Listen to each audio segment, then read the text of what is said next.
Assalamualaikum warahmatullahi wabarakatuh. Di video saya kali ini saya ingin membahas mengenai bagaimana cara menentukan karakter seseorang.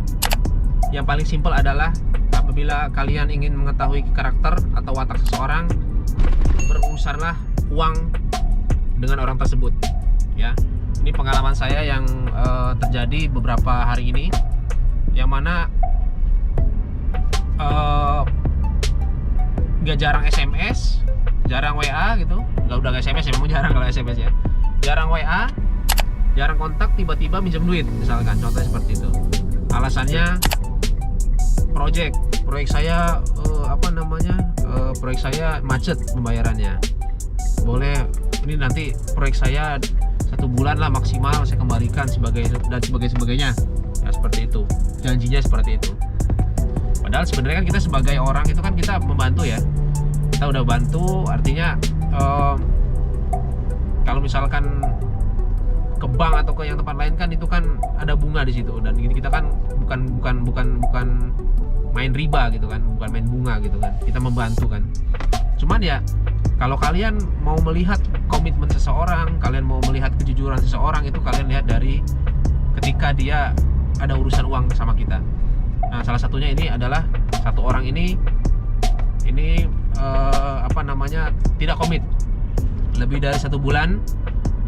Ngomongnya kita tagih segala macam, alasannya belum cair terus, dan dia tidak mengupayakan untuk membayar. Dan ini banyak sekali yang kejadian-kejadian seperti ini. Mungkin teman-teman juga pernah punya pengalaman, punya teman yang tiba-tiba WA, tiba-tiba telepon, ujung-ujungnya undang-undang dasar, UUD, ujung-ujungnya duit. Nah, jadi UUD itu kalau di Indonesia kan undang-undang dasar. Nah, kalau di sini maksud yang di konten saya ini UUD, ujung-ujungnya duit. Nah, itu banyak juga tipe yang seperti itu. Jadi kenal juga nggak terlalu, ya kan, jarang WA, jarang telepon, ya kan, jarang ketemu juga, jarang, tiba-tiba pinjam duit. Nah, itu ada banyak juga. Nah, terus yang tipe kedua, ketika berbisnis. Nah, ini dia, banyak juga saya ketipu tuh ya. Saya curhat aja nih, saya pernah beli barang itu, bor tanah itu sama alat sondir. Nah, ini pintar juga nih orang. Itu lokasinya di Cimahi, di dekat Padalarang itu. Padalarang dekat Cimahi situ. Nah, namanya CV Rakaju. Nah, hati-hati teman-teman kalau beli barang ya. Ini saya langsung aja di channel YouTube saya ini, CV Rakaju Teknik, Rakaju Lab, CV Rakaju Lab Teknik. Itu hati-hati transaksi sama dia ketika kalian beli barang, jual alat-alat lab seperti itu, termasuk sondir dan boring. Nah, saya transaksi itu di 120 juta, dan saya transaksi itu beli boring tanah itu, dan juga sondir. Yang dikirim baru sondir 1 buah, sisanya saya ditipu ya. Nggak ada kabar, nggak ada berita gitu kan, sudah sampai mana dia, kok nggak kirim. Dia komennya kirimnya minggu depan, tanya lagi minggu depan, bulan depan. Akhirnya berapa bulan kita upayakan, kita samperin ke rumahnya segala macam, orangnya nggak ada, takut orangnya. Nah, nama orangnya Agung. Nah, kalau misalkan Agung lihat video saya ini, cobalah bro ya, dibayarlah, itu masih ada sisa. Akhirnya saya minta balik duitnya, tapi dia nggak balikin. Itu duit saya ke dia itu hampir 80 juta itu ya, nggak balik itu teman-teman ya. Hati-hati, makanya ya kalau ngelihat watak seseorang, orang itu suka bohong, suka nggak komit segala macam, janganlah kalian berbisnis sama orang-orang tipu-tipu inilah yang cuman main sekali 2 kali aja, manfaatin orang, nipu orang ya. Nah, ini saya juga kemarin itu, makanya saya bilang itu. Namanya Agung di Padalarang. Dia punya namanya CP Rakaju Lab. Itu hati-hati ya, CP Rakaju Lab. Itu bisa dilihat tuh di Google. Ketik aja CP Rakaju Lab. Itu banyak yang komen ini penipu segala macam, hati-hati barang tidak sampai, penipuan dan sebagainya ya. Nah, mudah-mudahan orang-orang seperti ini segera bertaubat lah ya.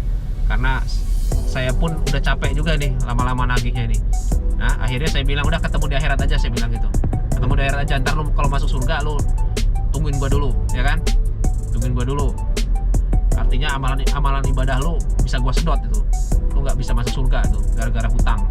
Nah, makanya teman-teman, masalah hutang ini sensitif loh. Makanya 1 perak pun kalau bisa ya. Kalau misalkan orang yang nggak ikhlas, nah kadang orang juga bilangnya ikhlas. Misalkan kita punya utang, kita nggak bisa bayar, terus udahlah saya ikhlasin aja. Nah, ikhlasnya manusia itu beda tuh. Nah, ikhlasnya manusia itu masih ada mengganjal itu. Jadi tidak 100% itu sebenarnya ikhlas. Dia dari omongannya ikhlas, tapi dari sifatnya dan segala macam itu nggak ikhlas. Dan memang kalau punya utang itu, orang yang mengutangi itu boleh tidak ikhlas karena itu haknya loh. Dan harta ini diatur sedemikian rupa di dalam Al-Quran pun itu berkali-kali ditekankan, itu harta itu benar-benar kayak pembagian waris, harta warisan dan sebagainya, utang piutang itu segala macam itu sangat detail dan ketat. Dan Allah itu sudah tahu nih, bakal nih harta ini, masalah harta, masalah uang ini buat manusia nggak benar nih gitu ya. Makanya kalau misalkan mau lihat orangnya profesional, orangnya terpercaya, itu lihat dari komitmennya dia, dari cara dia mengelola uang, cara dia mengembalikan uang ketika dia berhutang, dia on time.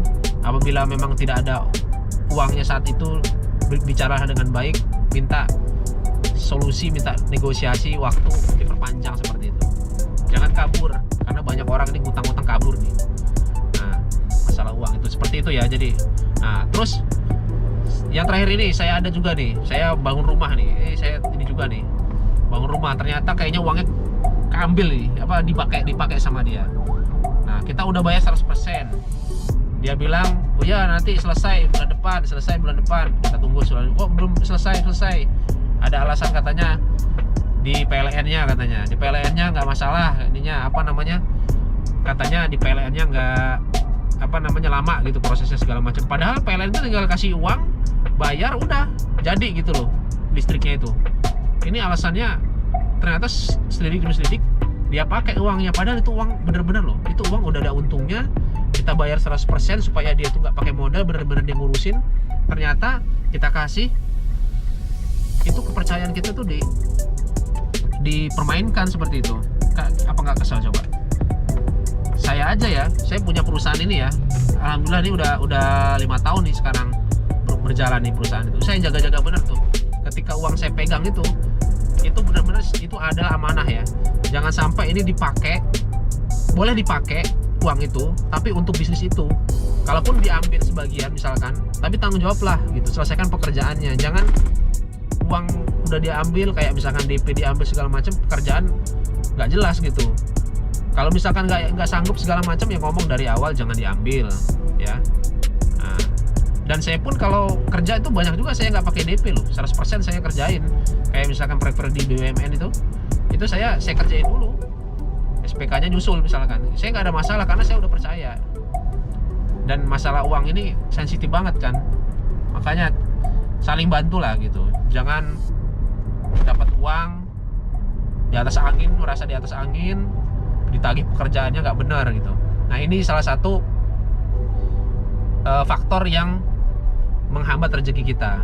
Nah, makanya ada quote, apabila ingin rezekinya dilancarkan, maka lancarkanlah urusan orang lain.